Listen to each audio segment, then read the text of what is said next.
그러니까 나중에 후회하지 마시고 처음에 시작할 때 계약서 꼭 잘 쓰세요.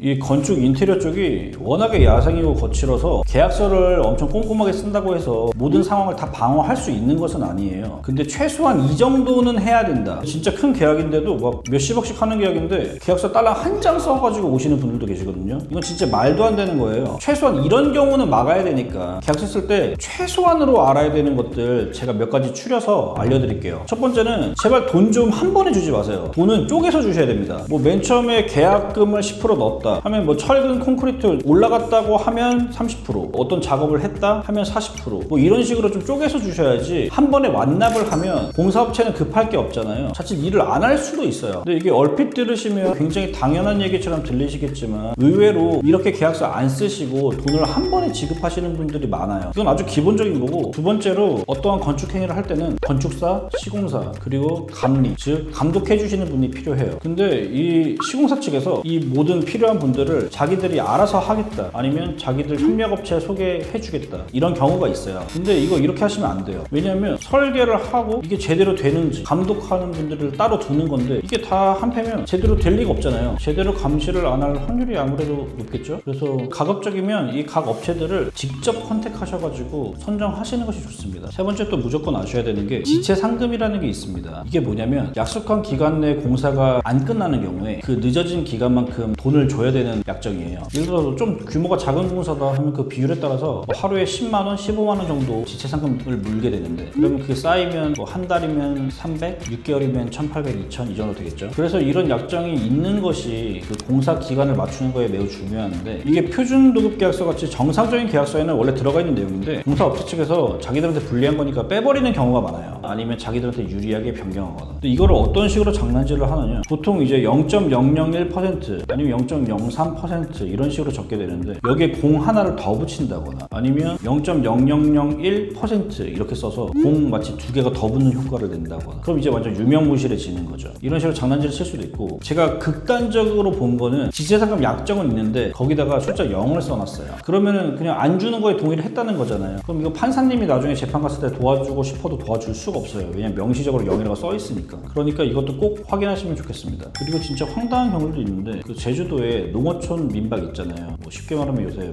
에어비앤비 같은 거, 이런 거에서 건설 계약을 했는데 돌담을 두르고 안거리 밖거리 집을 짓잖아요. 그리고 화장실은 외부에 있는 형태로 이렇게 짓는데 견적서에 화장실이 빠진 거예요. 그리고 대문도 빠졌어. 이런 경우에 공사업체가 내가 언제 화장실을 지어주기로 했느냐, 언제 대문을 지어주기로 했느냐면서 추가 공사 대금을 요구하는 경우가 있습니다. 건축주는 턴키로 맡겼으니까 당연히 대문과 화장실이 있어야 된다고 생각을 하고 계약을 했는데 공사업체는 이제 견적서에 없다고, 자기들이 하기로 한 적 없다고 나오는 거죠. 이거 근데 견적서 나중에 소송 가서 판사님이 보시면 우리가 되게 억울한 거 이해하셔도 우리 도와주고 싶어도 도와줄 수가 없어요. 왜냐면 견적서에 정말 대문이랑 화장실이 안 써 있으니까. 그래서 맨 처음에 계약서를 작성하실 때 이런 부분까지 꼼꼼히 작성을 하셔야 되고요. 혼자서 이런 거 꼼꼼하게 작성하시기 어려우시면 법률 전문가의 도움을 받아서 작성을 하시면 좋겠습니다. 그러니까 나중에 후회하지 마시고 처음에 시작할 때 계약서 꼭 잘 쓰세요.